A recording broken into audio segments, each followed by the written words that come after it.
Muy, pero muy buenos días. Bienvenidos a este desayuno especial de Excelencia Fundese, donde vamos a hablar de los temas que obviamente son el centro de la agenda nacional e internacional en este momento, y vamos a hablar de salud. Tenemos como tres ejes de discusión entre los excelentes panelistas que tenemos, detalle al que voy a pasar enseguida. Hoy la discusión va a estar centrada alrededor de, por supuesto, qué está pasando en cuanto a salud. Segundo, cómo está la infraestructura de Argentina para un caso, una pandemia como la del coronavirus COVID-19, en qué situación estamos y en qué situación podemos estar. Y por supuesto un tema excluyente de toda esta discusión es la economía, cómo está y estará la economía ante una situación sanitaria de estas características. Y para el día de hoy tenemos, en esta nueva modalidad de desayunos, tenemos tres sobresalientes panelistas, académicos, conocedores que nos acompañan. En primer lugar está el doctor Daniel Stambulian. Eh, es fundador de Servicios de Salud, del Centro de Estudios Infectológicos y quizás el decano de la infectología en nuestro país. En segundo lugar está el ingeniero Juan Carlos Villalarrudet, quien es presidente del grupo OMINT, uno de los principales prestadores de servicios de salud de nuestro país. Y también va a hablar con nosotros el doctor José Sciaba Serrate, quien es economista y es consultor en economía y finanzas y también es columnista periodístico en ámbito financiero. Para empezar, para darles la bienvenida y para dirigirnos algunas palabras, en primer lugar está Santiago Murta, nuestro presidente saliente, pero de todas maneras quien nos va a dar la bienvenida y comenzar el evento formalmente. Santiago. Gracias, Diego. Muchísimas gracias. Trabajas hace mucho con la Fundación y siempre has sido muy generoso donando tu tiempo. Es un placer tener a un ex periodista de CNN y actual periodista de La Nación Más. Muchas gracias por tu apoyo. Tenemos un desayuno bien picante, muy divertido. Muchas gracias a los panelistas que aceptaron acompañarnos a nosotros. La agenda de hoy, que va a ser, en definitiva, va a haber las tres ponencias. De 9 a 9 y cuarto estamos haciendo la presentación. En la moderación de las tres ponencias, cada uno de los expositores va a hablar 20 minutos sobre los tres ejes que ya adelantó Diego, y después sí vamos a abrir a preguntas y respuestas. A todos los asistentes, vamos a hacer muchos, por favor mantengan en mute, en silencio su micrófono, y sí pueden ir haciendo sus preguntas en chatear, ¿no? La opción que tienen en la parte inferior al medio de la derecha, donde Diego va a estar recogiendo las preguntas y eventualmente moderar las preguntas contra el panel. Y simplemente para cerrar, para nosotros es muy bueno seguir con esta tradición de los desayunos. Empezamos hace muchísimo tiempo, pero ahora en el nuevo normal, una versión digital y mucho más abierta a miembros que no son necesariamente de la comunidad. Y la fundación, Excelencia es un conjunto de tres fundaciones: Fundese, Fundación Premio Nacional de Calidad, de IPASE. En línea con el resto del país y con el resto del mundo, también estamos haciendo un gran esfuerzo para hacernos digital. Sin ir más lejos, nuestras fechas habituales de recepción de postulaciones al Premio Nacional de la Calidad no se han pospuesto, y sí estamos brindando a los candidatos herramientas digitales para poder seguir con este proceso. La vida continúa, y esperemos que esa sea la conclusión de estos tres panelistas cuando pasemos al cierre del evento. Para cerrar, Diego lo mencionó bien, yo soy presidente saliente, terminé mi gestión. La nueva presidenta, Paula Altavilla, es CEO de Whirlpool. Estamos muy honrados de tenerla con nosotros. Ella ha sido elegida empresaria sobresaliente el año pasado y es directora regional para Whirlpool Latinoamérica. Es muy bondadosa con estar dirigiendo la fundación en este momento en donde sabemos que la economía y la parte industrial de la economía está pasando por fuertes desafíos, pero el mejor de los éxitos es su nueva gestión. Muchas gracias finalmente a nuestros patrocinantes institucionales. Tienen en pantalla a ellos, y sin más, y para cerrar, te paso de vuelta el micrófono a vos, Diego. Gracias. Muchas gracias, Santiago. Como siempre, vamos a recorrer un poco las reglas. Recuerden que las preguntas las vamos a estar recogiendo, las pueden encontrar en la parte de abajo, debajo del globito de chat, en vuestra pantalla. Pueden encontrar el apartado donde formular las preguntas. Ya de hecho tenemos una de Omar Curto, interesante, que queda para el próximo expositor. ¿Dónde podemos encontrar información confiable de la situación en Argentina? Es simplemente la primera pregunta que tenemos. Al final las vamos a recorrer, los panelistas van a hablar y van a hacer sus ponencias sin interrupciones. De todas maneras, creo que la mejor fuente de información confiable en este momento en Argentina, sabemos dónde está, y está acá, en este desayuno, sin ninguna duda. Y sin más, paso a presentar al doctor Daniel Stambulian, fundador de Stambulian Servicios de Salud, el Centro de Estudios Infectológicos. Doctor, por favor, continúe. Muchas gracias. A mí me parece muy importante hacer una breve historia de lo que pasó desde el principio con el coronavirus, sus características, cuáles son las recomendaciones más importantes para su prevención, si existe o no el tratamiento, cuáles serían, y finalmente cuál es la posibilidad de que podamos controlar la infección a través de las vacunas. Ustedes saben que en diciembre del 2019, en Wuhan, China, que es una ciudad con 11 millones de habitantes, empezó a haber un tipo de neumonía que no estábamos acostumbrados, y después se determinó que estas neumonías eran nuevamente por un virus, el coronavirus. El coronavirus es un virus que habitualmente uno lo tiene como causante del resfrío común. Los que estamos resfriados siempre tenemos algún coronavirus, pero por suerte no maligno, sino un coronavirus benigno que en general nos da un cuadro que dura una semana y se nos va. Pero cuando mutó este virus, realmente lo hizo siendo muy agresivo y nos llevó a recordarnos lo que nos pasó en el 2002. Los que tenemos años recordamos en el 2002 el SARS, cuando realmente, nunca me voy a olvidar, empezó a verse una infección severa con neumonía, con 20% de mortalidad, y nunca me voy a olvidar que afectó a países como por ejemplo Canadá, y de pronto, después de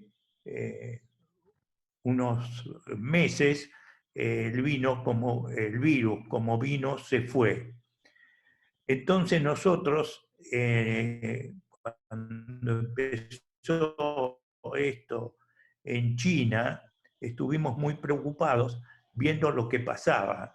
Y realmente vimos que en China, en poco tiempo, tuvieron más de 80.000 casos y con una mortalidad de aproximadamente el 2%. Entonces, la primera preocupación fue si esto se iba a expandir a otros países. Y al 16 de marzo ya había afectado a 146 países. Después, hoy ya tenemos más de 150 países.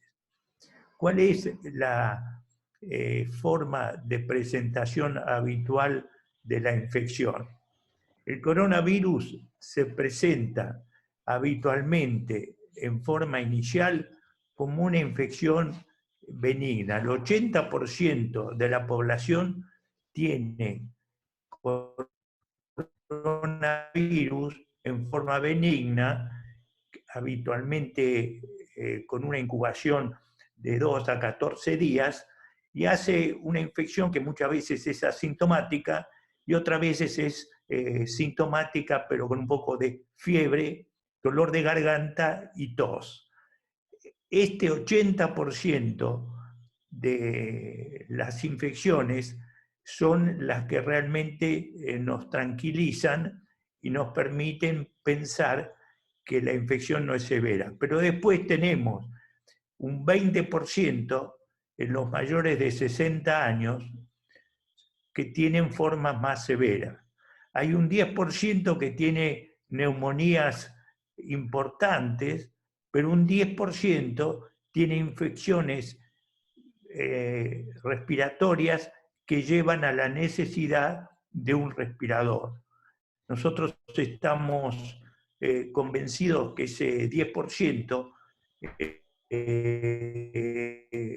realmente es preocupante y se da en los mayores de 60 años. Nosotros lo que tenemos que tener presente es que en este momento tenemos aproximadamente 1.360.000 casos en todo el mundo. Fíjense lo que era 80.000 inicialmente en China y ahora tenemos 1.360.000 casos, con una mortalidad de casi 74.000, 75.000 personas. Fíjense ustedes cómo esto se expandió en forma tal que la OMS en marzo, el 15 de marzo, declara que esta es una pandemia. ¿Qué significa que es una pandemia? Significa que distintos continentes están afectados por este virus. Y eso es lo que a la OMS lo llevó a decir que estamos frente a una pandemia. Esta pandemia realmente en estos momentos nos preocupa mucho porque tenemos que el foco de China se trasladó a Europa. Y en Europa tenemos a España, que tiene 136.000 casos, Italia 132.000 casos, con 13.000, 15.000 fallecidos. Quiere decir que el foco de la infección se trasladó a Europa. Y después de Europa se trasladó a Estados Unidos. Y en Estados Unidos la preocupación nuestra es ver el problema en Nueva York. Ustedes saben que se calcula que más o menos en estos momentos en Estados Unidos ya se han afectado más de 300.000 personas, 376.000 personas, y hay más de 10.000 muertos. Fíjense ustedes el problema que se ha creado en una ciudad tan importante como Nueva York, pero que después se extendió a otras ciudades de Estados Unidos, New Jersey, a Miami, a Houston, y realmente la situación en estos momentos es muy preocupante. Quiere decir que del primer país, que era China, con 85.000 casos, hemos pasado a Europa con Italia, España, y hemos pasado a Estados Unidos. ¿Cuál es la situación en Latinoamérica? Latinoamérica es un continente que en general nosotros pensamos que no es muy propicio al coronavirus. Sin embargo, en estos momentos vemos que hay países como por ejemplo Brasil, que ya tiene 12.000 casos, y fíjense con 569 muertos. Brasil tiene 12.000 casos. ¿Cuál es la situación en la Argentina? En la Argentina nosotros tenemos aproximadamente 1.628 casos y tenemos 53 muertos. Si nosotros vemos las muertes, vemos que hay países en Latinoamérica como Chile que tienen mucho más casos que nosotros, 4.800, pero tienen solo 37 muertos. ¿Por qué en la Argentina hay una mortalidad que realmente es más importante? Realmente es algo que tenemos que estudiar y prestarle mucha atención a los pacientes de más de 60 años. Hay un hecho en la Argentina que me parece que ha sido muy importante, que es la cuarentena. Cuando el presidente cerró los colegios y comenzó la cuarentena, nos pareció una medida muy acertada, porque los países que hicieron la cuarentena precozmente, como Corea del Sur, por ejemplo, como Japón, tuvieron un resultado muy positivo. La cuarentena realmente es necesaria. Lo que pasa, que ustedes después seguramente lo van a discutir, la cuarentena tiene un problema económico que es tremendamente importante. Y entonces esperamos ahora, en una semana, salir de la cuarentena total e ir poco a poco pasando a una cuarentena que va a ser distinta a lo que estamos viviendo. Lo que me preocupó mucho de Latinoamérica fue Ecuador. Si ustedes vieron algunas imágenes de Ecuador, donde ellos tienen 191 muertos y realmente tienen una situación de manejo muy, muy complicada, es una situación que realmente nos llama mucho la atención. ¿Por qué tuvimos tantos casos en Europa, sobre todo en Italia y España? Realmente es toda una situación muy dificultosa para poder explicarla, pero parece ser que en Lombardía la gente es muy mayor y como esta es una infección severa en los mayores de 60 años, parece ser que eso fue lo que hizo que se afectara mucho las personas en Italia. El problema en Italia está bajando un poco y tenemos la esperanza de que también España está bajando, que empiece a disminuir. Y ojalá que podamos ver esa situación en Estados Unidos. ¿Cómo es la infección? Decíamos que la infección, en el 80% de los casos, es una infección benigna. Pero cuando la infección es importante, uno quiere ver si hay algún tratamiento. Y entonces, en relación a los tratamientos que se están aplicando, me parece importante destacar algunos de ellos. Uno es el uso de la hidroxiquinolona. Como ustedes saben, la hidroxiquinolona es una medicación que los reumatólogos la utilizan y sobre todo también para la malaria. La hidroxiquinolona, junto a la caletra, que es una antiviral anti-HIV, ha resultado una combinación muy interesante y con muy buena respuesta en algunos pacientes. Después tenemos el Remdesivir, que es un antiviral que en Estados Unidos hay, aquí no, y que parece que tiene también una acción muy, muy interesante. Con esto, ¿qué quiero decir? Que estamos frente a una infección severa, pero con algunos tratamientos que pueden colaborar en controlar la infección. Lo que a mí más me preocupa de esta infección son los mayores de 60 años que hacen compromiso respiratorio y necesitan, ustedes saben, muchas veces respiradores. Es por eso que se está tratando de incrementar los centros de terapia intensiva que tengan respiradores para poder manejar a los pacientes complicados.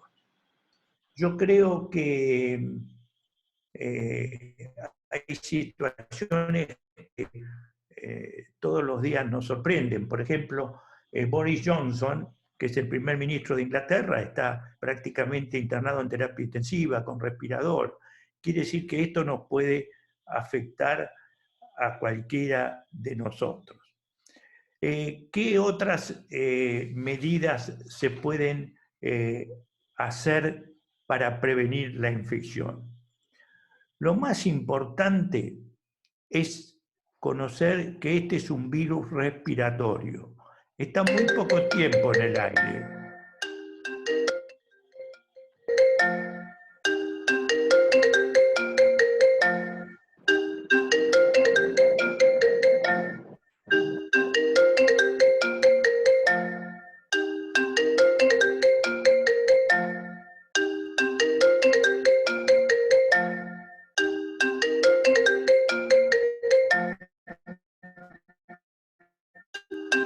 ¿Qué ha pasado?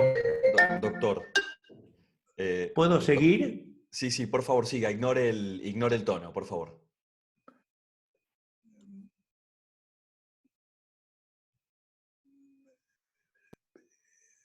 Sí. ¿Cuánto tengo? ¿5 minutos más? Sí, tenemos unos minutos más, ten hasta unos 5 o 10 minutos más para continuar y por favor, estamos justo en la mitad del tema, así que le pido que no Recuerden nos deje en la mitad del análisis, por favor. Sí. Recuerden silenciar sus micrófonos, los asistentes, por favor. Gracias. Bueno, lo que yo quería decir es cuáles son las medidas más importantes para la prevención. La primera, el lavado de manos frecuente con agua y jabón. El lavado de manos frecuente con agua y jabón es fundamental porque este es un virus y nosotros hemos visto que si bien el alcohol con gel puede contribuir, lo más importante es el lavado de manos frecuente. El otro aspecto importante es el distanciamiento o aislamiento social.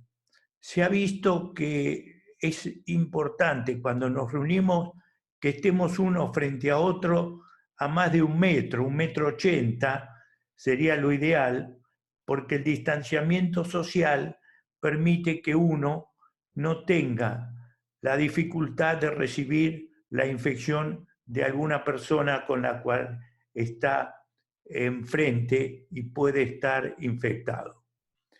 Hay una situación muy controvertida que es en relación al uso de barbijos. El uso de barbijos es fundamental para los profesionales que atienden, los profesionales de la salud que atienden a los pacientes, es fundamental también para los médicos, enfermeras, etcétera, y para los pacientes que están infectados.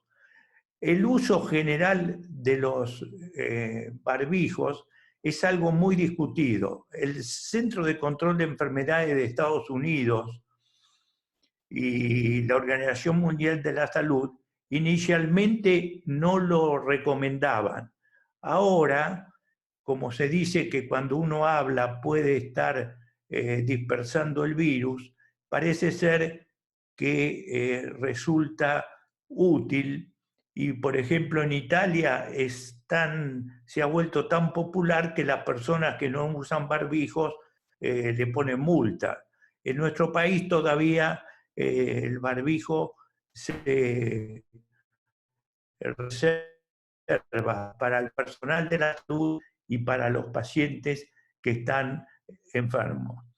Respecto a la limpieza de las superficies, no hay recomendación más importante que saber que este es un virus de superficie. Entonces nosotros, en nuestras casas, cuando estamos, tenemos que limpiar con frecuencia las superficies. ¿Y qué utilizamos para limpiar las superficies?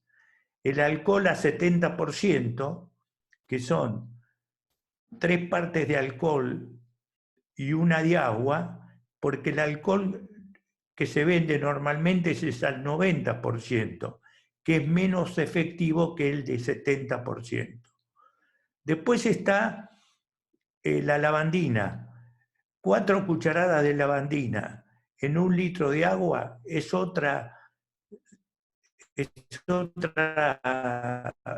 otro líquido muy interesante para limpiar las superficies. Mis queridos amigos, la prevención es fundamental y entonces la prevención empieza con el lavado de manos, el distanciamiento social, el uso de barbijos para los que tienen la enfermedad, fiebre, tos o los profesionales de la salud. ¿Qué va a pasar después del próximo fin de semana que termina la cuarentena? Mi impresión es que la cuarentena absoluta, como se está estableciendo ahora, ha sido muy útil, pero no se puede continuar. Los que van a hablar de la parte económica lo tendrán más claro que yo, pero es muy interesante e importante hacer una cuarentena donde uno separe a las personas que realmente tienen que seguir en cuarentena, en general los mayores de 60 años, y las demás personas pueden integrarse al trabajo habitual.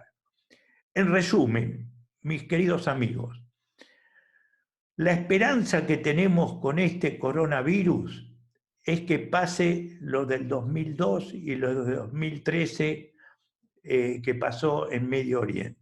Es decir, que como vino se vaya, que mute y desaparezca. Nosotros nos entusiasma el hecho de que haya bajado mucho en China. En China no tienen muchos casos por día. Ojalá que siga bajando en Italia, España, en Nueva York, y esperemos para ver lo que pasa en 15, 20 días. En relación a la Argentina, creo que nosotros podemos estar orgullosos de que la cuarentena dio muchos resultados, y si bien tenemos 3 muertos, tenemos nada más que 1.628 pacientes. Así que creo que es importante. ¿Qué hay en relación a las vacunas? Bill Gates está trabajando mucho en relación a las vacunas y hay como 10 empresas que están trabajando en relación a la vacuna. Cuando hay una infección viral, la prevención más importante se consigue a través de las vacunas. Mi sensación es que todavía nos va a llevar, recién se están empezando a utilizar en algunas personas voluntarias, pero que nos va a llevar más o menos 1 año en tener una vacuna adecuada, pero que va a ser la herramienta que nos permita terminar o controlar con este problema. Entonces, esa es, a mi juicio, la situación de las vacunas. Para terminar, mis queridos amigos, estamos frente a una infección que como vino se va a ir. ¿Cuándo? Es muy difícil predecir, pero yo estoy muy entusiasmado con la disminución que se observa en China y la disminución que se observa en algunos países de Europa, y así que quiero tener la esperanza de que en algún momento, no muy lejano, esto desaparezca. Muchas gracias. Es una lástima que en este formato virtual no haya aplausos, doctor Daniel Stambulián. Sí hay una posible reacción, hay un icono de reacciones donde se puede poner un aplauso o un saludo, y por supuesto muchos se están volcando el comentario en el chat agradeciéndole. Le recuerdo y le aviso, doctor, que hay muchísimas preguntas en el transcurso de su exposición. Entraron muchas preguntas que las estamos recogiendo junto a todo el equipo de excelencia de Fundese, y se las vamos a hacer llegar y las vamos a comentar sobre el final de esta sesión. Ahora sí, pasamos directo al ingeniero Juan Carlos Villa Larrudet, quien es presidente del grupo MINT. Vamos a escucharlo a él. Bueno, ingeniero, el piso es suyo. Bueno, muchas gracias. Bueno, hoy me pidieron que, a ver, vamos a ver cómo es esto? Que hable sobre si el sistema de salud está preparado o no para atender el desafío que tenemos por delante. Para arrancar me voy a sumar a las estadísticas que nos proporcionó el doctor Stambulian. Nosotros sabemos que la mayoría de las personas que atraviesa el coronavirus se recupera. Si nosotros vemos las estadísticas de China el 19 de marzo, donde ya estaba totalmente amesetado la situación, ya había 87% recuperados y 10% más de las personas que estaban siendo atendidas. Con lo que 95% de las personas se van a recuperar de esta pandemia o de este virus. Como dijo el doctor, el 81% de los casos se manifiesta como una gripe leve y tenemos 13,8% que ya requiere tratamiento, antibióticos, y un 5% en estado crítico en asistencia respiratoria mecánica. Y como todos sabemos, y también lo dijo el doctor, aquellos que tienen edad más avanzada tienen más riesgo de mortalidad que las personas jóvenes, siendo los mayores de 80 teniendo una probabilidad de muerte del 15%, y lo mismo con las comorbilidades o personas que tienen riesgos asociados, como la enfermedad cardiovascular, diabetes, hipertensión, etc. Estos son los datos de España, que también muestran exactamente lo mismo. Las personas mayores de 80 años tienen un porcentaje de mortalidad y de riesgo mucho mayor. Lo que llama la atención es la diferencia de mortalidad entre cada uno de los países, ¿no? Acá estos son los casos donde ya la epidemia está amesetada, con excepción de Estados Unidos, que está claramente en pleno desarrollo. Pero lo que sí llama la atención es la diferencia de mortalidad que hay entre los vecinos europeos. Si hoy tuviéramos que ir para atrás, Segunda Guerra Mundial, Alemania gana por goleada, ¿no? Entonces uno le gustaría saber qué es lo que pasó, qué es lo que ocasiona que Alemania esté ofreciendo una solución, un tratamiento superior a los vecinos. Hoy es muy temprano para definir, pero claramente se está estudiando cuáles fueron los factores. Lo que sí, a priori, podemos pensar que hay tres variables principales, suponiendo que el virus es el mismo y no son cepas distintas, que afecta mucho la curva de contagios. Por otro lado, la cantidad, la calidad y capacidad de la infraestructura sanitaria, y por otro lado el estado de salud de la población, ya sea en demografía o comorbilidades, ¿no? Por ejemplo, en Europa, en Italia se asumía o se cree que hay una población más añosa en promedio que en otras regiones. Este es un gráfico que muchos lo habrán visto, pero que muestra el concepto de aplanar la curva, que hoy está tan frecuente en los medios. Si nosotros no hiciéramos nada y dejáramos que el ciclo del virus fuese el que corresponde a cada virus, tendríamos un nivel de contagio tan rápido que sobrepasaría la capacidad del sistema sanitario. Entonces vemos esa primera curva como sobrepasa la línea punteada, y no podríamos asistir a todos aquellos que necesiten o tratamiento o incluso asistencia respiratoria mecánica, aumentando la cantidad de muertes en ese caso, por un desequilibrio temporal entre las necesidades clínicas y la disponibilidad efectiva de los recursos. En cambio, bueno, toda la cuarentena del mundo, no solo la nuestra, que tanto nos cambió nuestra vida diaria, ¿no? Que llaman el nuevo normal, hace que el sistema de salud pueda responder mucho mejor. Si nosotros vemos la situación argentina, daría la impresión que nosotros estamos, digamos, de la mitad hacia abajo, ¿no? Somos, desde el punto de vista de la curva, que ha dado resultado, como dijo el doctor. Por supuesto, estas curvas no son absolutas porque hay países donde por ahí hacen mucho más mediciones que otros, pero sí, por lo que yo puedo ver de la cantidad de días que pasó desde el primer caso hasta lo que estoy viendo en las clínicas, en los sanatorios nuestros, estamos en una parte, la curva de crecimiento todavía no es del todo empinada.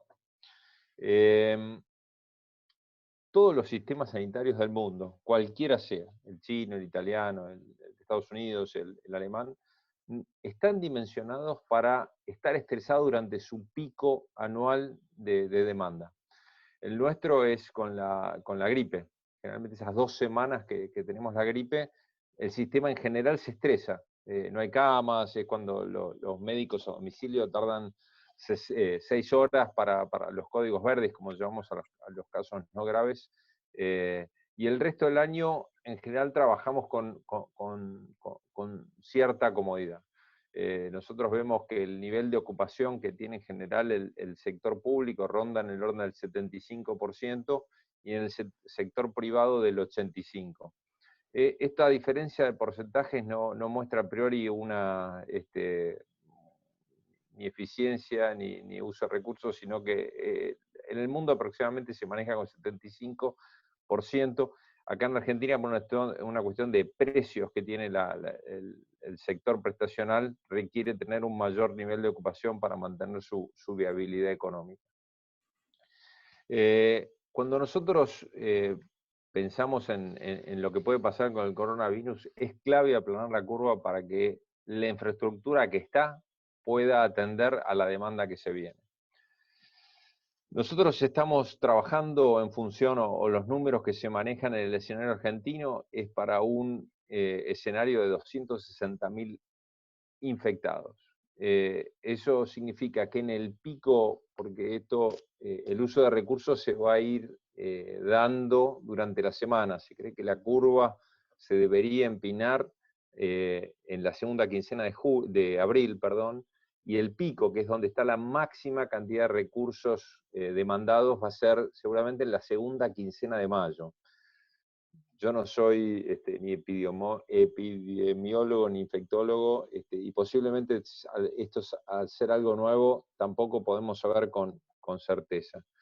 Pero en función de estos números, creemos que se van a necesitar cada 1.000.000 de habitantes 200 camas suplementarias de terapia intensiva, lo que usamos habitualmente, y 400 camas suplementarias de internación general a la que utilizamos habitualmente. Y aproximadamente nosotros necesitaríamos 2.000 camas para pacientes con patología leve que requieran aislamiento. Cuando nosotros vamos a ver qué es lo que hay en función de la demanda, vemos que Argentina, dentro de América Latina, es de los que mejores notas tiene en cantidad de camas hospitalarias. Nosotros tenemos 5 camas cada 1.000 habitantes. Esos son aproximadamente 163.000 camas en todo el país, de las cuales 50% son privadas aproximadamente y 50% son públicas. En general la OMS y en particular los países que nosotros estamos viendo más avanzados, que son los que tienen problemas, tienen arriba de 8 camas cada 1.000 habitantes. Una de las restricciones más grandes que tenemos está en las camas de terapia intensiva. Aproximadamente tenemos 8.500 camas de terapia intensiva, y también el personal que requiere la terapia intensiva es muy especializado, ¿no? y difícil de generar más. El 65% de estas camas de terapia intensiva corresponden al sector privado. Lo que nosotros estamos viendo, que una de las ventajas que hemos tenido por 2 motivos. Una, porque el virus apareció más tarde que en China y que en Europa, posiblemente por un tema de distancia, y también por un tema de clima, nos dio tiempo para empezarnos a preparar, y también por la efectividad de la cuarentena. Nosotros vemos que tanto en el sector público como en el sector privado se está trabajando para aumentar la cantidad de camas que nosotros disponemos. Hay muchas formas de hacerlo. Hoy en día en las clínicas no se está haciendo ningún tipo de tratamiento ambulatorio ni programado. Es decir, que todo aquello que se pueda postergar para después de la pandemia ya se está postergando, por dos motivos. Uno, por un tema que el mismo paciente no quiere acercarse a las clínicas, y por otro lado, porque el gobierno razonablemente paró toda la internación programada, o los tratamientos programados. Para que ustedes tengan hoy en día un tercio de las internaciones son de maternidad y vamos a seguirlo teniendo. O sea, hace 9 meses no había signos de la pandemia y la maternidad esperada para estos meses va a ser la misma que tenemos habitualmente. Y que tenemos que seguir tratando, y además en sectores, lo que nosotros llamamos limpios de los sanatorios o hospitales, ¿no? Que no tengan contagio. No quita que alguna madre venga con positivo de coronavirus. Y después tenemos otro tercio de las internaciones son cuestiones de urgencia o emergencia que no se pueden demorar y se te van a tener que hacer. Y otro tercio de las internaciones son las que fueron canceladas, que en principio van a ser camas y recursos destinados al coronavirus. El segundo punto es aumentar la cantidad de camas. Yo entiendo que en los hospitales públicos están trabajando muy fuerte en ese sentido, tanto camas generales como camas de terapia intensiva. Nosotros, por ejemplo, estamos diseñando un sistema de aumento de camas en función del aumento de la demanda, que tiene que ver con el uso de áreas de cirugía ambulatoria que no va a haber, áreas de recuperación, inclusive transformar habitaciones simples en dobles. El otro tema clave son los respiradores, ¿no? Que hoy todos somos de alguna manera conocedores de algo que es bien específico, ¿no? De tratamiento de alta complejidad. Hoy en día se paró el comercio internacional de respiradores porque cada uno de los países le impide vender hacia afuera algo que va a ser muy necesario en cada uno de sus países. Así que hoy dependemos exclusivamente de la producción local. Tenemos alguna fábrica, de hecho hay una importante en Córdoba.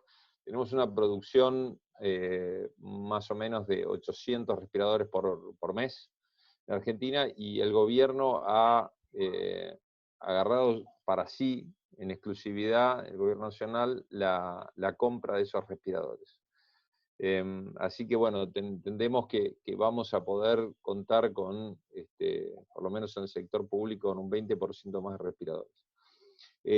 Otra cosa muy importante para esto es la posibilidad de usar más de un paciente por respirador. Ya hay protocolos, tanto en Italia como en Estados Unidos, que lo permiten. Esto requiere una especialización mayor de respirar 2, inclusive en casos críticos 4 pacientes con un mismo respirador. Por una cuestión de tamaño de las habitaciones, vemos difícil que sea 4, pero sí es posible 2 pacientes con el mismo respirador. Eso no sé si duplicaría, porque no se va a poder en todos los casos, pero podría ampliar la respuesta que el sistema de salud, tanto público como privado, puedan dar. Para que ustedes tengan referencia a esa cantidad de camas suplementares que yo comenté que iban a ser necesarias en el pico de la crisis, significa duplicar las camas de terapia intensiva y multiplicar por 50% las camas de internación general. Así que eso va a ser claramente una de las variables más importantes. Yo les había dicho que en la infraestructura sanitaria uno era la cantidad de camas y el otro era el equipamiento, que fue el que les comenté. El tercer punto es el tema de los insumos. Los insumos me gustaría dividirlos en dos. Uno son los reactivos para los testeos. Es muy importante tener los reactivos y poder hacer los test rápido para rápidamente ver el camino terapéutico de cada paciente. Las personas positivas de coronavirus tienen que tener aislamiento, aunque sean pacientes con sintomatología leve. Para ello, uno de los aislamientos puede ser en domicilio, cuando eso sea posible. Nosotros sabemos que en el conurbano bonaerense eso va a ser muy dificultoso, o por ahí gente que vive con familiares que están en edades o estado de salud de riesgo, que deberían aislarse fuera del domicilio. Para ello se está previendo acondicionamiento de hoteles, incluso centros de aislamiento, que por ahí vimos algunos videos. Eso es para pacientes leves. el poder aislar a una persona en un hotel o en un centro de aislamiento es un desafío. Es un desafío y además apela mucho al autocompromiso del paciente. O sea, todos tenemos dificultades en estar aislados en nuestra propia casa, con nuestras familias, con nuestros seres queridos. Otra cosa muy distinta de estar en un cuarto de hotel o en un centro medio masivo de aislamiento, en la cual el nivel de atención que se le puede prestar a un paciente es limitado, porque la gente que le va a llevar la comida va a tener que estar protegida, no va a tener que tener un contacto, va a ser vía bandejas que tengan todos los nutrientes adecuados, pero con material descartable, y lo mismo en la limpieza. Va a haber que hacer mucho autohigiene y autolimpieza de los cuartos. El otro importante de los insumos es el equipamiento de protección personal, que bueno, son los camisolines, los barbijos, los guantes, los protectores oculares. En algunos, dependiendo de algunas funciones, requieren también botas. Ese es un tema que el gobierno también nuevamente ha acaparado toda la producción para compra exclusivamente del gobierno nacional. Nosotros estamos desarrollando proveedores, tenemos también dificultades para conseguir a veces telas para esos proveedores. Acá es donde es necesaria una articulación público-privado muy importante, para poder optimizar los recursos y que esos recursos lleguen finalmente a los pacientes argentinos. El otro capítulo muy importante es el de los recursos humanos, enfermeras y médicos. Ustedes, antes de ir a los números, les quiero que ustedes entiendan la situación que todo este personal especializado se encuentra hoy. Todas las enfermeras y los médicos van a estar expuestos a un virus. Ellos saben que ellos se pueden contagiar y que pueden llevar este contagio a su casa, a sus seres queridos. Entonces se vive una tensión en las clínicas, en los sanatorios, en los hospitales, de preocupación, de miedo, de guías claras para evitar el contagio. Hay un compromiso muy grande y hay un desafío muy grande, pero también, por otro lado, hay un desgaste psicológico y emocional muy, muy importante. Así que cada vez que se crucen con una enfermera, con un médico, sepan que es una persona que hoy está en el frente de batalla, arriesgando su vida personal y posiblemente la de sus seres queridos para hoy hacer frente a esta pandemia. Después, por otro lado, la protección no es solo importante a nivel personal, sino que cada médico o enfermera que se enferme pasa para el otro lado. Tenemos un cuidador menos y tenemos un enfermo más. Así que son personas que tenemos que cuidar y proteger mucho para hacerlo.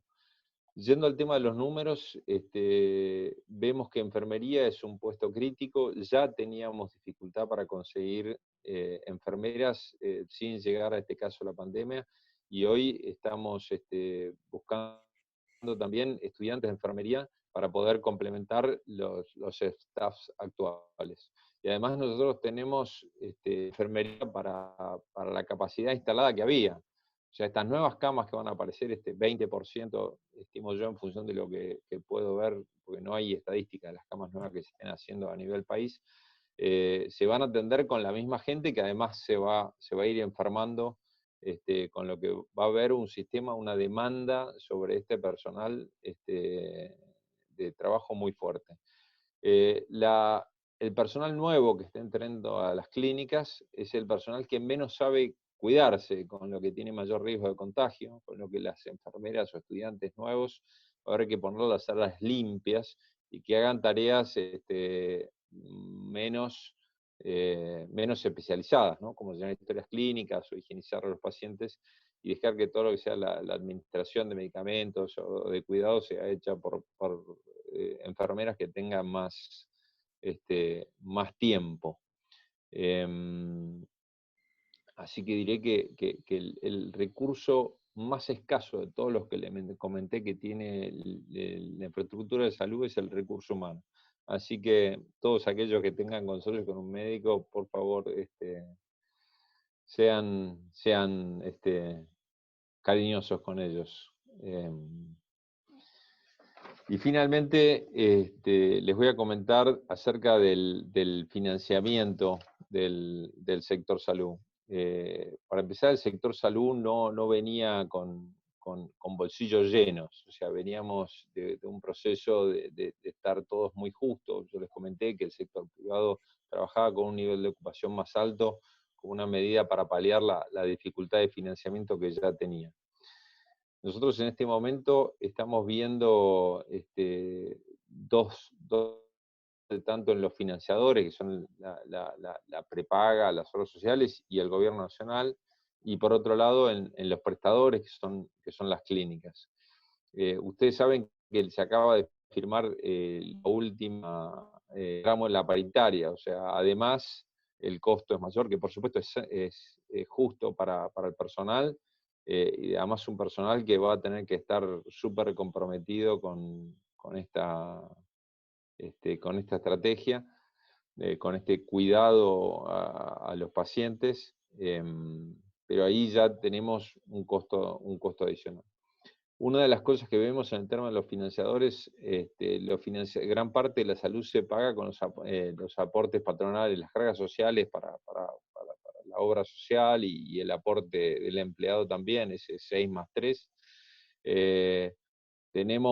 Creemos que va a haber un montón de compañías que no van a estar en condición de pagarlo o no lo van a pagar, y estamos previendo que a partir de los pagos de marzo y abril empiece a haber una disminución en los ingresos, y eso repercute en todo el sistema. Entonces ya estamos arrancando de un sistema que va a perder su capacidad financiera actual. Y por otro lado, las clínicas, que habitualmente tienen sus ingresos repartidos en lo que es actividad ambulatoria, actividad clínica, actividad quirúrgica, la más rentable es la actividad quirúrgica, con lo que acaba de perder, y ambulatoria, perdón. Y acaba de perder justamente sus dos fuentes de mayor rentabilidad, porque el coronavirus en general son internaciones clínicas. Entonces las clínicas han estado muy desocupadas en los últimos 3 semanas por todo este efecto que les comenté, y que la gente no está yendo a los sanatorios, los hospitales, y en algún momento va a empezar a subir la demanda, que seguramente va a ser a partir de la segunda quincena de abril. Así que las clínicas también están haciendo las inversiones para poder aumentar la cantidad de camas, y están comprando todos los insumos y elementos de protección que se necesitan, y al mismo tiempo están viendo cómo sus ingresos van. Con lo que se necesita para poder enfrentar esta batalla, esta guerra, como la tratan muchos, se necesita hacer un sacrificio con el sector de salud para que pueda estar en la primera línea. Se necesita un posicionamiento muy activo de parte del gobierno en lo que es el tema impositivo. Creo que tienen que reducir todos los impuestos nacionales, provinciales y municipales que afectan al sector de salud, para que el sector de salud pueda financiar todo este momento de exigencia. Creo que tiene que haber créditos a tasa cero para poder pagar el capital de trabajo, los recursos humanos e insumos en este momento, que es muy necesario. Es una forma de salud, que le lleve 1 o 2 años poder financiar esta pandemia. Y después instrumentar repros para el sector de salud para poder afrontar el principal costo, que es la mano de obra. Así que, resumiendo y entregando, creo que la infraestructura va a estar estresada, pero si la pandemia no entramos en escenarios catastróficos, vamos a poder responder con mucho estrés, pero va a haber respuesta, y el tema, siendo el tema de recursos humanos el más delicado, y finalmente tenemos que asegurarnos que haya recursos financieros para poderlo afrontar. Bueno, espero haber contestado la pregunta si estamos preparados o no. Bueno, muchas gracias a todos. Juan Carlos Villa Larrudet, muchísimas gracias. Muchísimas preguntas que entraron en el transcurso de tu presentación, Juan Carlos, así que muchas inquietudes, ya las vamos a hablar, las estamos volcando y por supuesto aprovechen el chat para mandarle un saludo y un agradecimiento que en forma virtual no podemos aplaudir, ¿no? Además sin generarnos un daño auditivo porque obviamente estamos todos con auriculares. Ahora pasamos a la próxima ponencia. El doctor ahí entra en los agradecimientos, buenísimo. Recuerden que pueden poner reacciones con el icono de una carita al pie de la pantalla y por supuesto con el globito de chat pueden contarnos a todos y compartir con todos lo que tengan para decir. Ahí entran muchísimos saludos y felicitaciones, genial. Seguimos adelante con la próxima ponencia, la próxima exposición. Es el doctor José Sciaba Serrate, quien es economista, consultor en economía y finanzas, también es columnista de ámbito financiero. Doctor Sciaba Serrate, adelante, por favor. Bueno, muchas gracias. Yo empezaría diciendo algo interesante. Por primera vez desde enero, China no ha tenido ningún muerto por el coronavirus. Y el otro elemento que me parece muy importante es que Japón acaba de declarar la emergencia nacional por el coronavirus por un mes para Tokio y otras 6 prefecturas. Y creo que es interesante esto. Hay un reportaje hoy en el Financial Times a Neil Ferguson, que es el epidemiólogo que conduce el equipo del Imperial College de Londres, que diría, me parece que es el centro que ha tenido más influencia en las estrategias de salud, y lo que dice Ferguson muy claramente es que no hay una estrategia de salida de la cuarentena.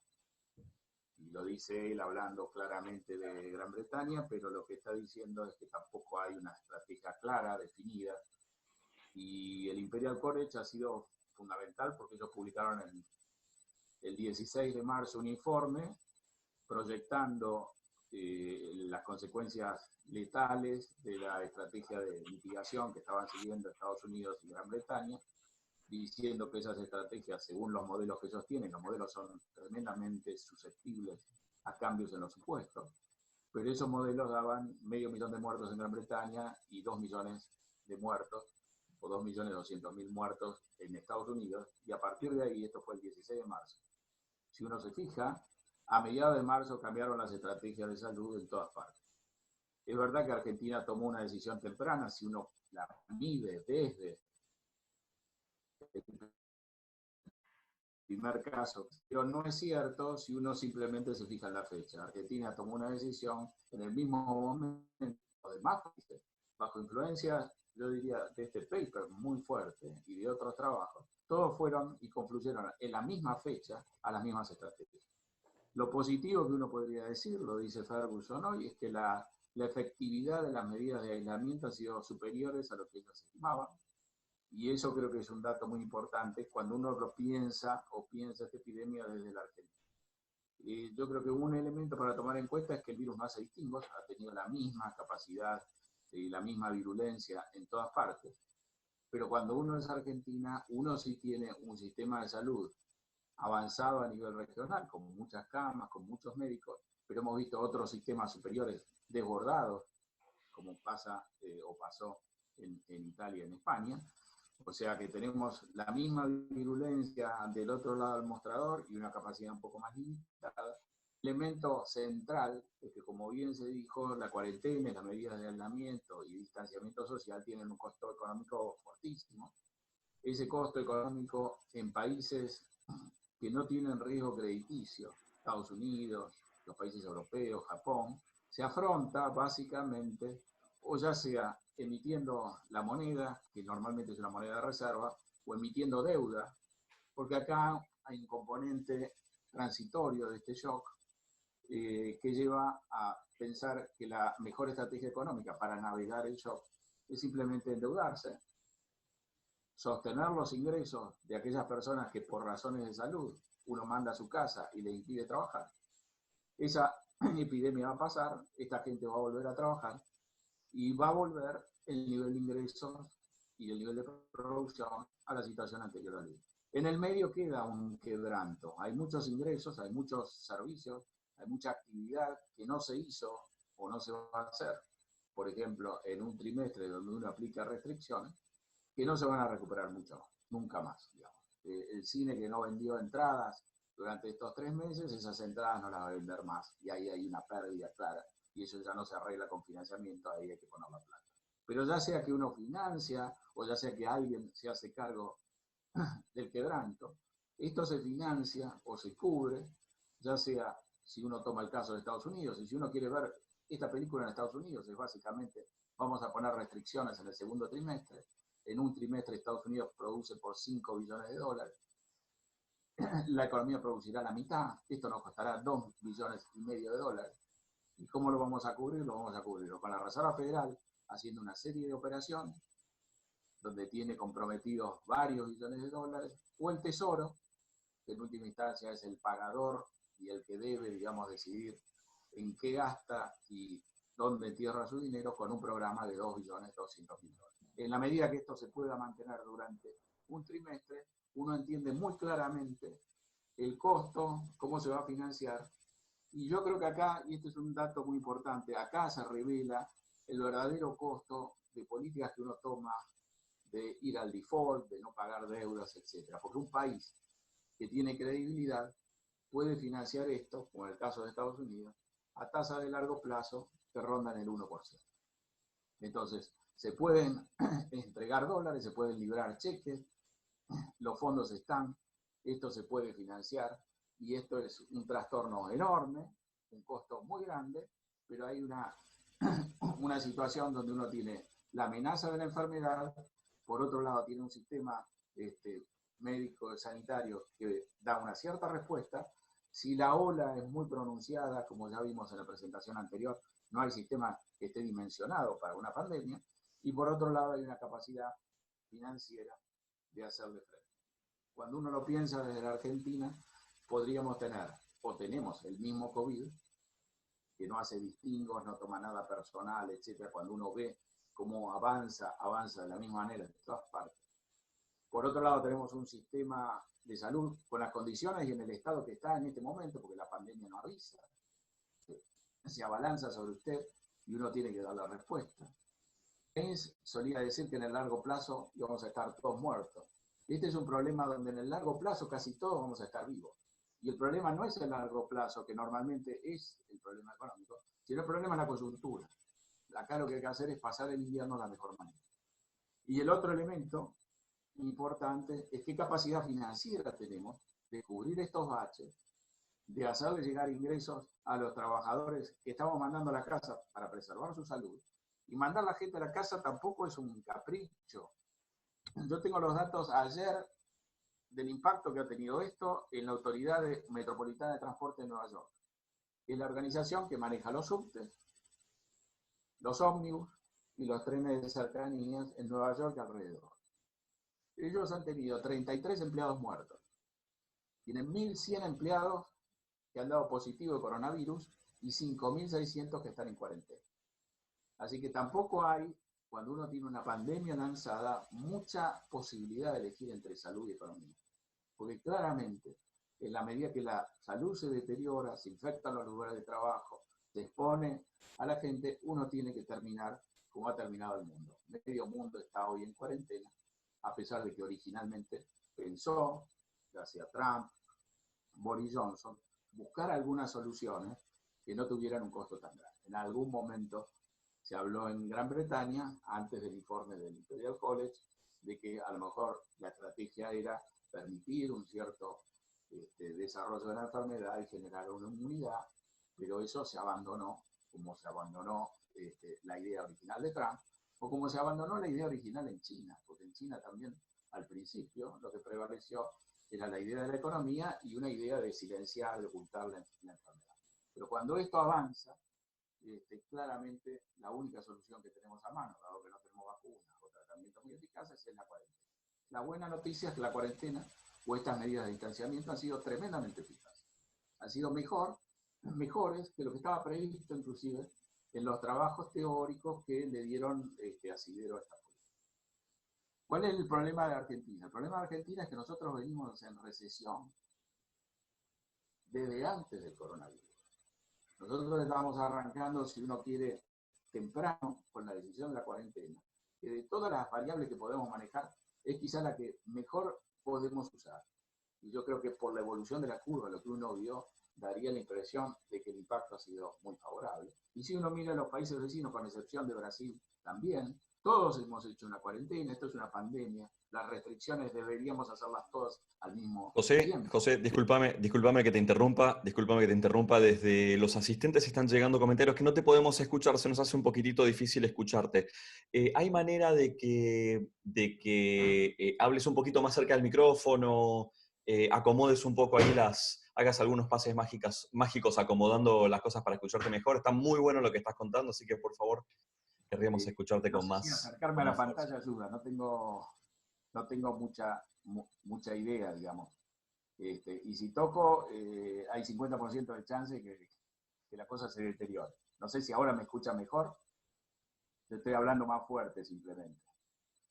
Se escucha mejor, sí. Bueno.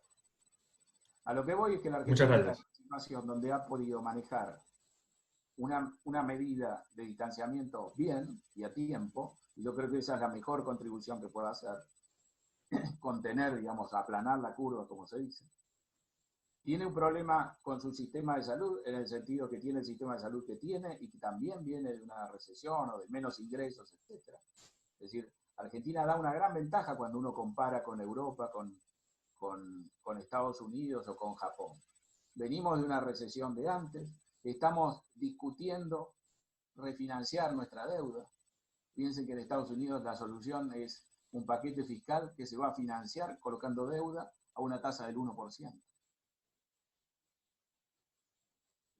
Y tenemos ese enorme desafío de que la enfermedad en última instancia va a tener la misma magnitud en cualquier otro lado. En los países emergentes o los países como la Argentina hay un problema adicional que es la salida de capitales. Ese problema en la Argentina no ha sido tan fuerte porque los capitales ya salieron de antes. De hecho, si uno mira los mercados, el impacto más fuerte adverso que tuvo la Argentina no fue el coronavirus, sino el resultado de las PASO antes.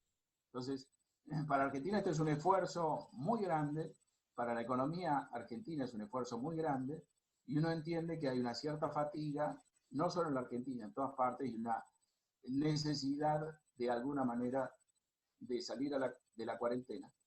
Y por eso citaba a Ferguson diciendo, no tenemos diseñado un sistema muy bueno para salir de cuarentena.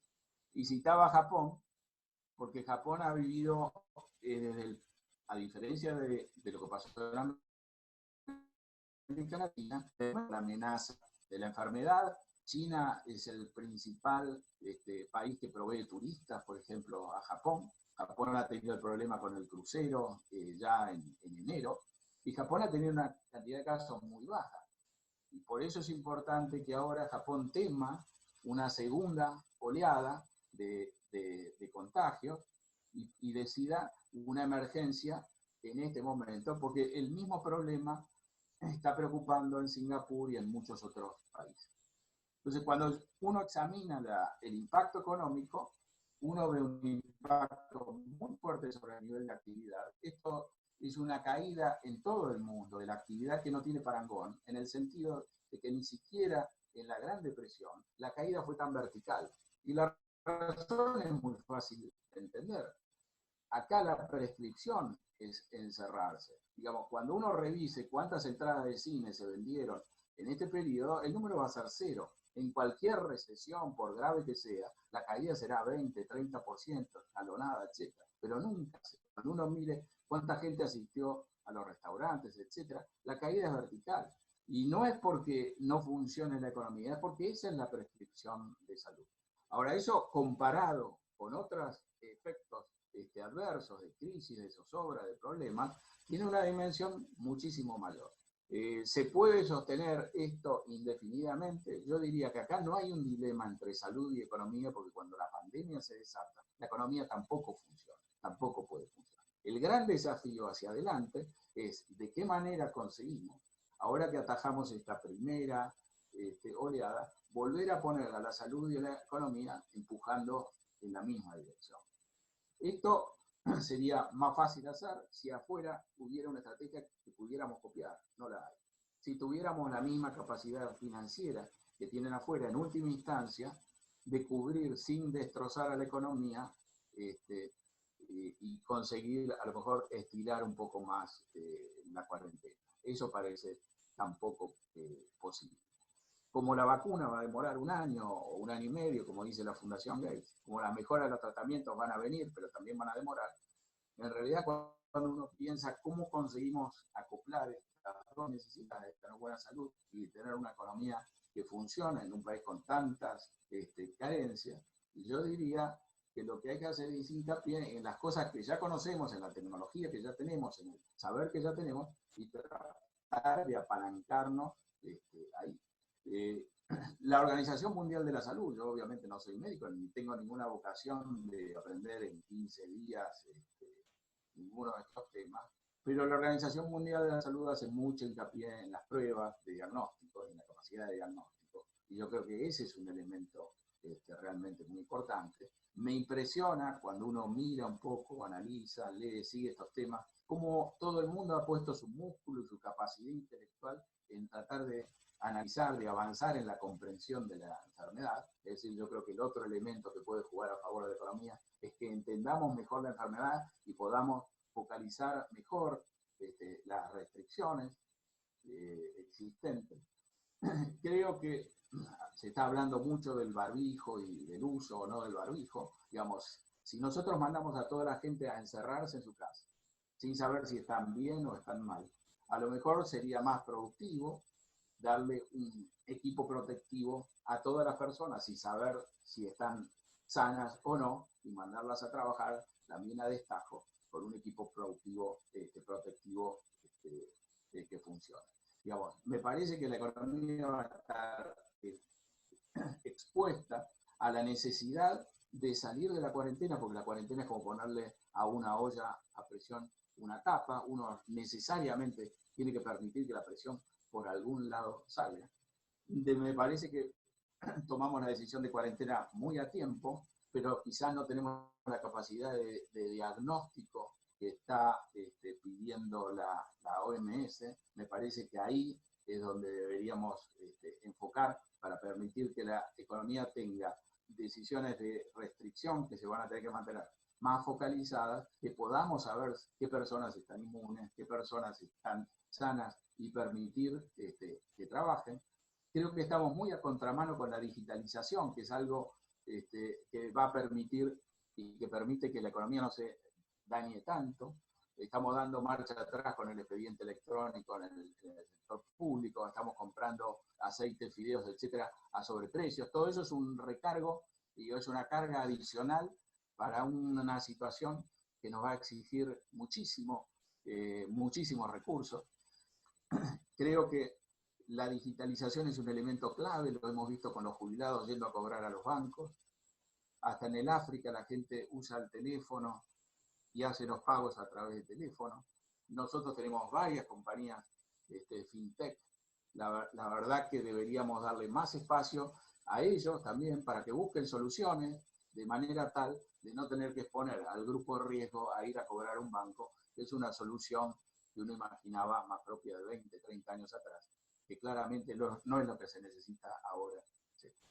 Lo mismo con el tema importante del teletrabajo, del trabajo a distancia, porque en esta situación, que yo no definiría como una nueva normal, es una normal transitoria, claramente nos tenemos que basar, si queremos recuperar la economía, en las cosas que sí funcionan. Lo digital es me parece que un puntal muy fuerte, y ahí estamos relativamente descuidados.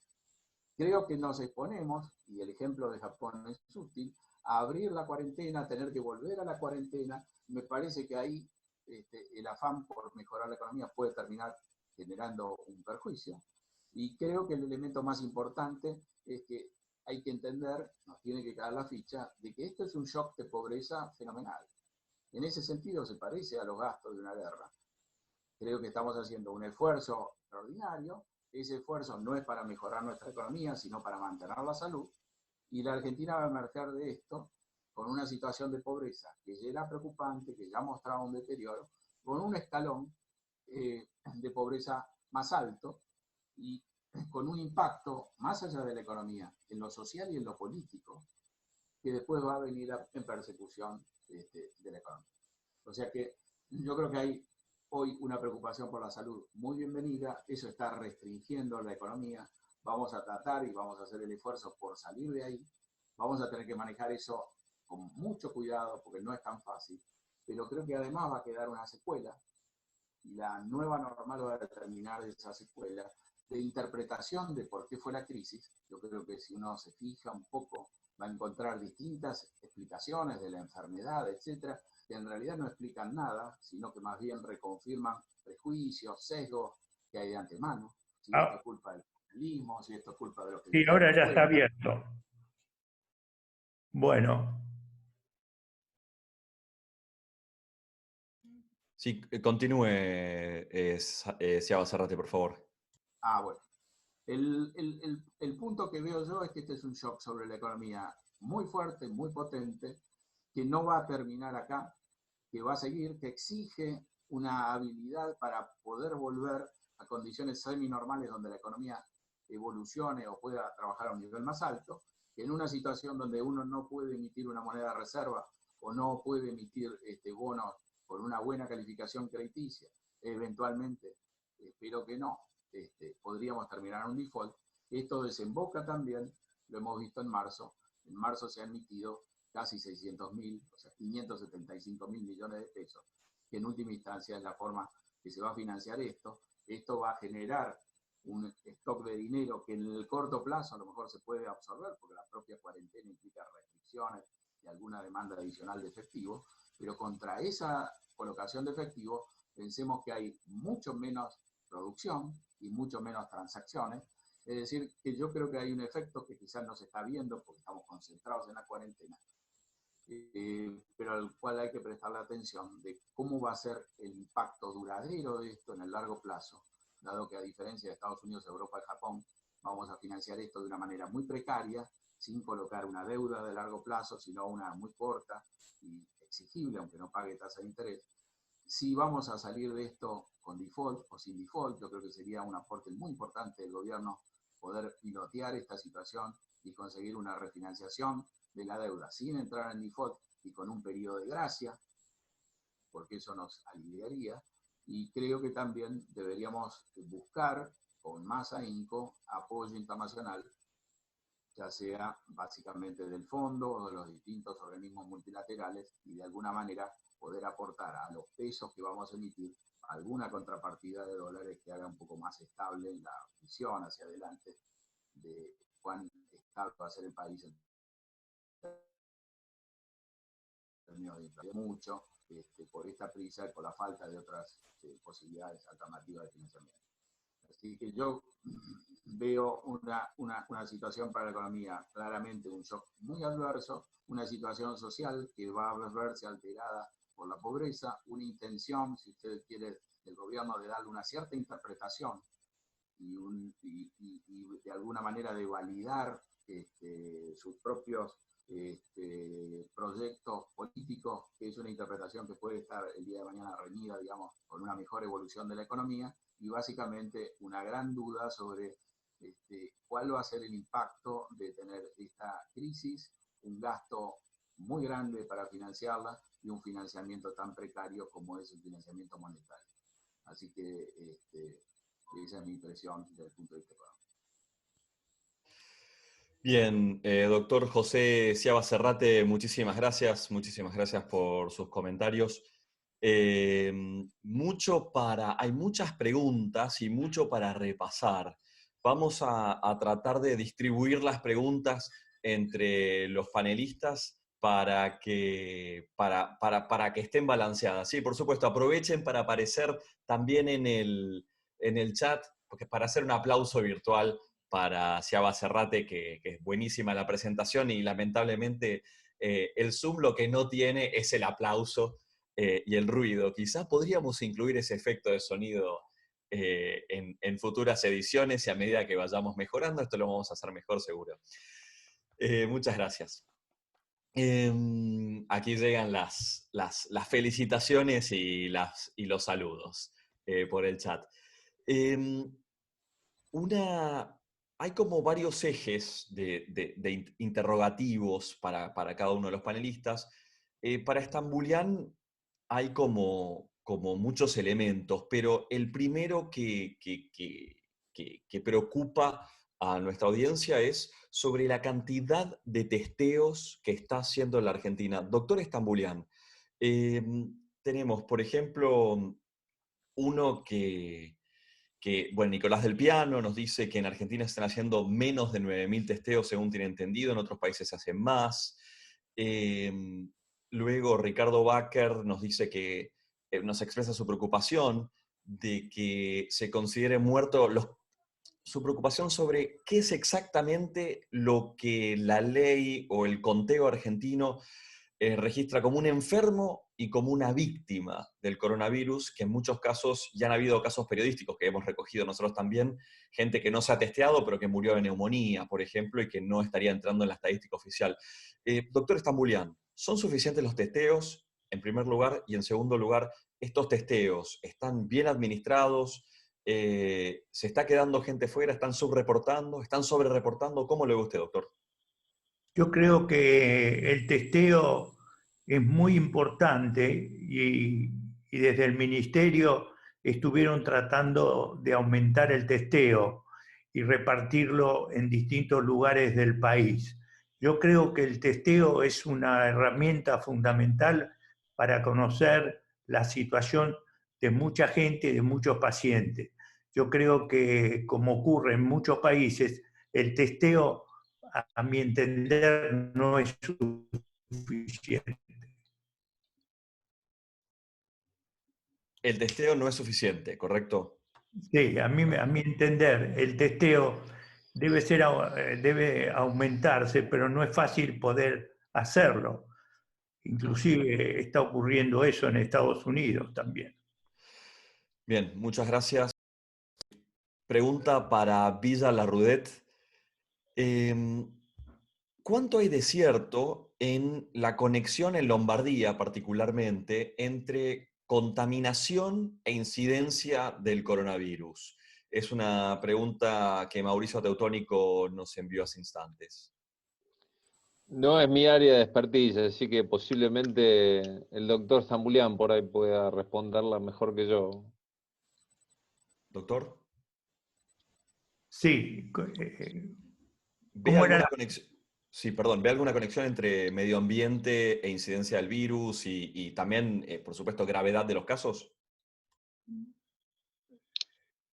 Sí, yo lo que creo es que lo que ha ocurrido en Italia es muy difícil de explicar.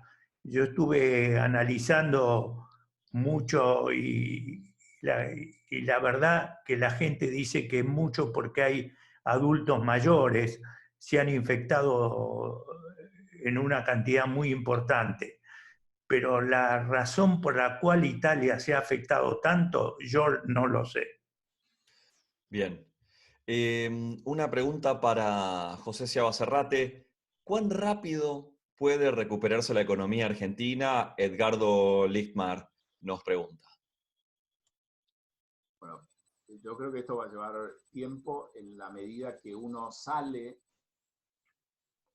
ya, corriendo el riesgo inclusive de una recaída o de una segunda oleada. Así que tampoco uno puede descartar un escenario donde salimos y tenemos que volver a entrar en la cuarentena porque tenemos un nuevo pico. Así que ese tema es un elemento importante. Yo creo que una parte de la recuperación se va a dar simplemente levantando la restricción. Hay otra parte, en la medida que la enfermedad persiste, por ejemplo, si uno es dueño de un restaurante, si uno es dueño de un cine, si uno organiza recitales, donde aunque uno levantara la cuarentena, la aglomeración no se va a dar porque la población es sensible a enfermarse. Entonces, yo creo que hay que entender que la persistencia de la enfermedad va a generar una recuperación parcial, no total, de la situación.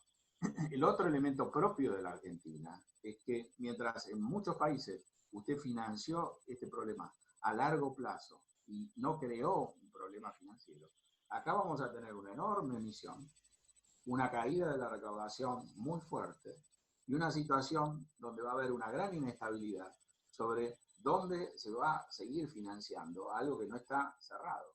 Entonces, me parece que vamos a pasar muy rápidamente a preocuparnos sobre el impacto macro en términos de inestabilidad. Y conociendo a la Argentina, esa perturbación puede afectar la marcha de la economía real de una manera muy importante.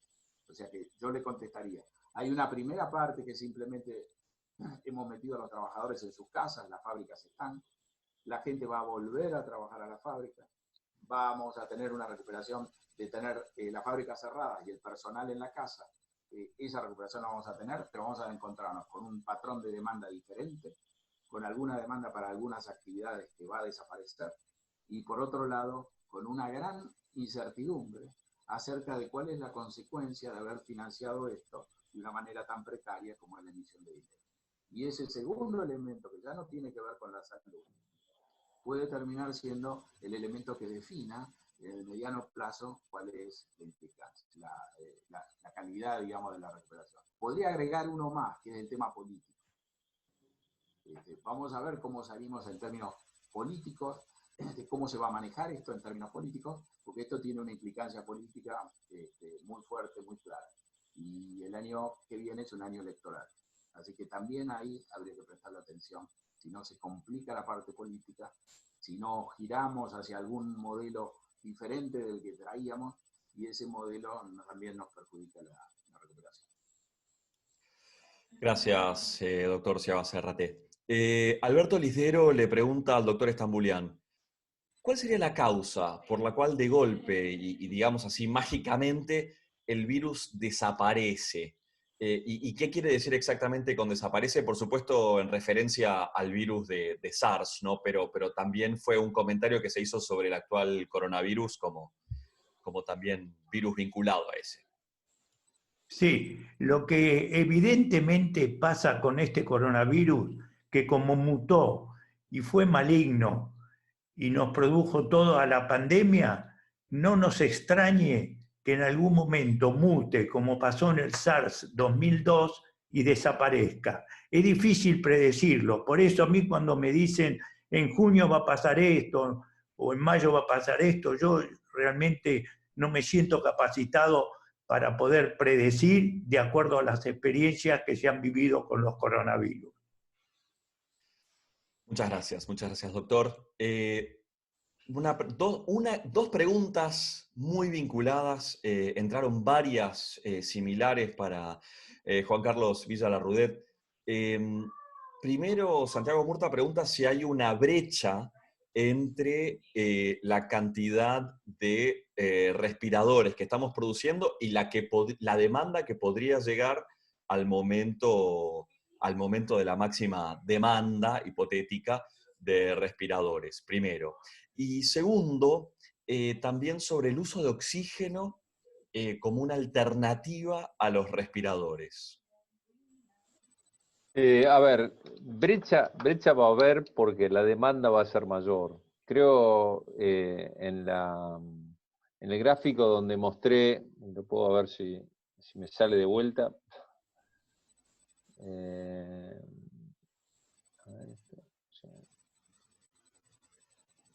En este gráfico, ahí recién vamos a... Ahí. La brecha, si tomamos la primera curva, la brecha es todo lo que está arriba de la línea punteada. Lo que estamos tratando nosotros es subir la línea punteada y por otro lado bajar la curva. Igual entiendo que va a haber un área por arriba de la recta. Ese es el área que está faltando. Yo hoy no te puedo anticipar de cómo va a ser esta curva, no lo sé. Lo que sí te puedo decir es que lo más seguro que tengamos que hacer algún tipo de triage en el momento del uso de los respiradores, ¿no? Asignar los respiradores a aquellos que tengan más probabilidad de sobrevida, que es algo muy, muy duro. Y la segunda variable es en cuán efectivamente podemos usar los respiradores para más de un paciente, que eso claramente requiere mucha capacitación de todos los involucrados en el proceso, ¿no? De enfermeras y médicos, terapistas. ¿La segunda pregunta cuál era? La segunda pregunta es sobre el uso de oxígeno para reemplazar el uso de tubos de oxígeno para reemplazar respiradores. Sí. Yo no soy un experto porque no soy médico. Entiendo que parcialmente sirve para aquellos que estén con alguna insuficiencia menor, se pueda paliar la situación con el uso de oxígeno. Pero nosotros estamos previendo, de todas maneras hay limitación de tubos de oxígeno también. Bien, buenísimo. Muchas gracias. La próxima pregunta es para Siaba Serrate. Nos preguntan, ¿cuáles son las oportunidades para los empresarios que se pueden, que se pueden proponer y cuáles son las oportunidades para los empresarios que se pueden proponer y qué oportunidades habría o vería a la luz de este aislamiento?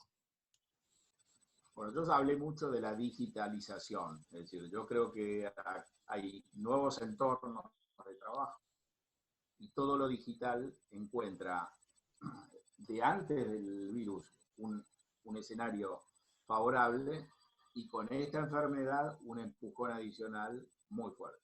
Me parece que la Argentina va un poquito a contramano de la digitalización, lo que ya sucedía antes del virus.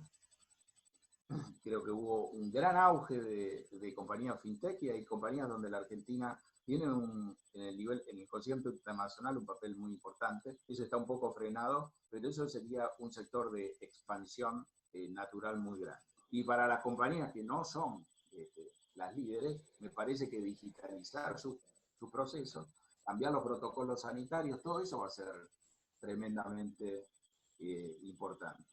Me parece que claramente esto va a ser un shock de pobreza, esto va a reducir el PBI, esto va a perjudicar a la economía, pero como insinúa la pregunta, va a haber también una gran redistribución. Y estamos viendo sectores que han respondido muy bien. Por ejemplo, cuando se hablaba de cuarentena, la gente iba al supermercado a aprovisionarse. Tenemos ya más de 20 días de cuarentena y vemos que el aprovisionamiento de alimentos y todo eso ha sido tremendamente fluido. Yo creo que acá hay una oportunidad para quien encuentre, digamos, la posibilidad de mejorar la realización de todas estas actividades que han estado, que se han podido seguir haciendo la cuarentena y para quien pueda adaptarse una vez que se levante la cuarentena a operar en mejores condiciones de salubridad. Yo creo que la salud es de alguna manera, o la salubridad de una actividad es en la medida que uno pueda correr los límites de las restricciones, me parece que también va a ser un área como para que las empresas empresarios encuentren ahí un espacio para mejorar sus resultados. Bien, muchísimas gracias. Hay una pregunta para el doctor Stambulian que circula tanto en el chat, en los privados que hay en los márgenes de este evento, como también en el principal del evento. Se resume una simple pregunta, doctor. ¿Usted cree que las cifras chinas son auténticas? Yo no creo que uno pueda decir si son o no son, porque no tengo elementos como para poder juzgar al respecto. Pero lo que es evidente que en Wuhan, últimamente, los datos que ellos muestran son que hay muy pocos casos y es la esperanza que tenemos que a nosotros nos ocurra lo mismo que le ocurrió a ellos, que en un momento dado deje el virus de circular. Es muy difícil decir si ellos tienen, si lo que dicen es cierto o no es cierto. Lo que sí, hoy tienen muy pocos casos y eso es muy estimulante de que pueda replicarse en otros lados. Muchas gracias, doctor. Una pregunta para Villa Larrudet. Juan Carlos, ¿estás de acuerdo con los pasos del gobierno para concentrar las compras de equipamiento y equipo de protección? Pregunta Santiago Murta. Ya, yo creo que debería haber una mayor articulación entre el sector público y el sector privado. Lamentablemente hay muchas desconfianzas que no son de ahora, son desde siempre, ¿no? Y la realidad que los dos nos necesitamos uno al otro.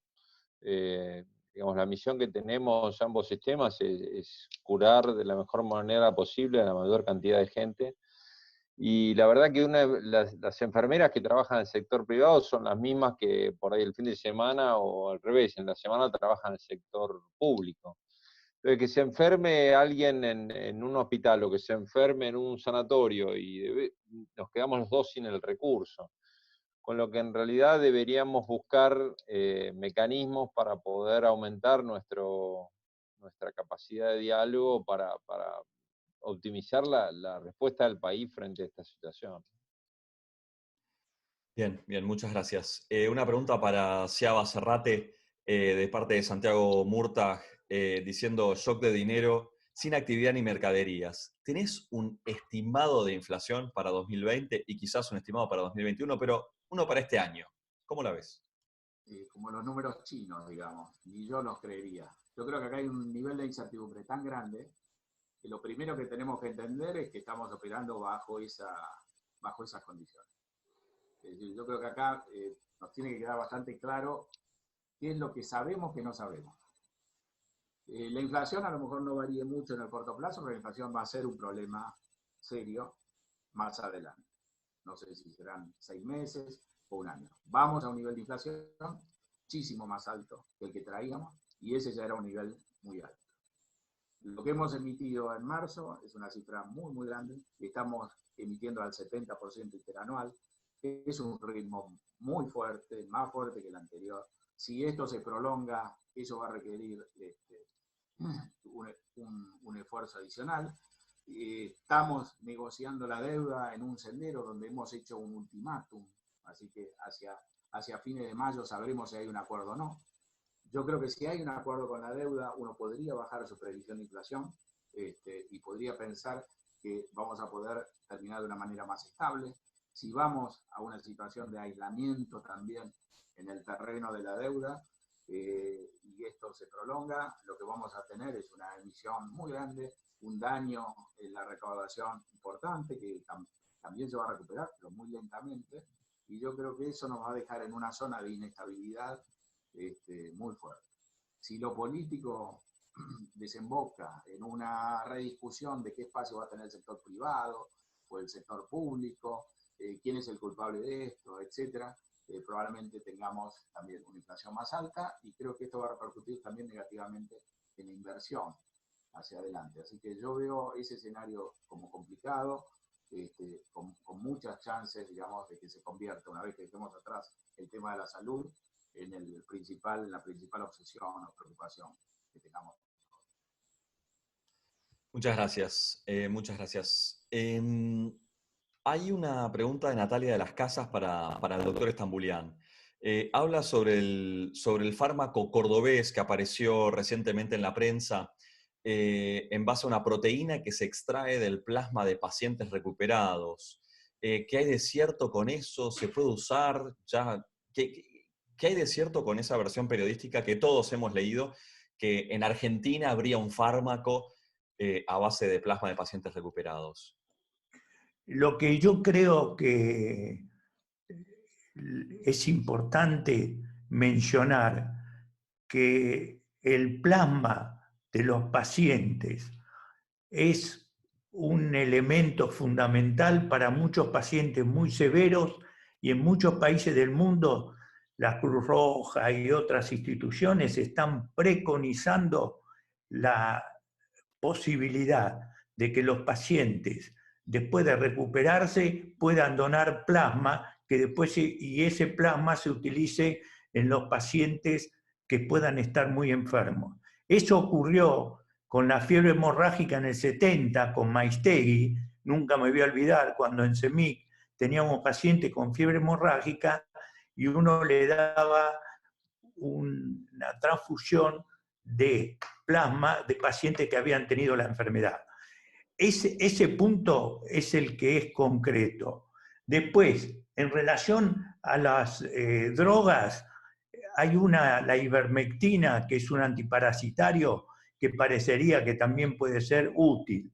Y hay otro tema, que es la vacuna de la BCG, que los australianos quieren utilizarla, que yo no le veo mucho fundamento. En resumen, yo creo que un elemento fundamental a tener presente es la transfusión de plasma entero de pacientes que han tenido la enfermedad para pacientes que tienen formas severas de la enfermedad. Muchas gracias, doctor. Nos quedan todavía preguntas dando vueltas, nos quedan muchísimas cosas para seguir discutiendo. El tema, por supuesto, da para muchísimo más en el caso de todos los expositores y de los 3 puntos de vista distintos, complementarios, interesantísimos. Pero tenemos que seguir adelante. Es tiempo de pasar a hablar, de pasar a escuchar a la directora entrante de nuestra fundación, Paula Altavilla. Así que, Paula, el micrófono es tuyo. Bueno, muchísimas gracias. Un placer poder participar de este desayuno y obviamente poder sumarme a la fundación. Simplemente quiero agradecerles a Diego, a Daniel, a Juan Carlos y a José por las exposiciones y por supuesto a Santiago por la introducción que hizo al principio. Así que, digamos, por mi lado, seguir acompañando a la fundación en esta nueva etapa y a través de esta crisis que seguramente es un gran aprendizaje para todos nosotros y para mí particularmente en este periodo de transición y de onboarding que estoy haciendo. Así que muchas gracias a todos y seguimos en contacto. Muchísimas gracias, Paula Altavilla. Muchas gracias por tu mensaje. Y con esto, por supuesto, tenemos que recordar que estos eventos son posibles gracias a nuestros patrocinantes que nos acompañan siempre. Un enorme agradecimiento para todos, un enorme agradecimiento a los panelistas que nos presentaron su conocimiento, y da para mucho más, como todo gran tema. Y algo para tener en cuenta es que este nuevo formato, primero, nos invita a quizás poner el video, hacerlo disponible, que eso es lo próximo que va a pasar. Ya vamos a distribuir el link con el video para todos. La próxima vez que nos encontremos, quizás sea de esta manera, o quizás sea ya cara a cara, con unas medialunas ricas y un café. Ya eso lo tendremos que ver. Pero por mi parte, con esto, que les deseo un excelente día a todos. Les deseo lo mejor y nos reencontramos la próxima. Veamos dónde estamos y cómo será. Hasta la próxima. Chao, chao.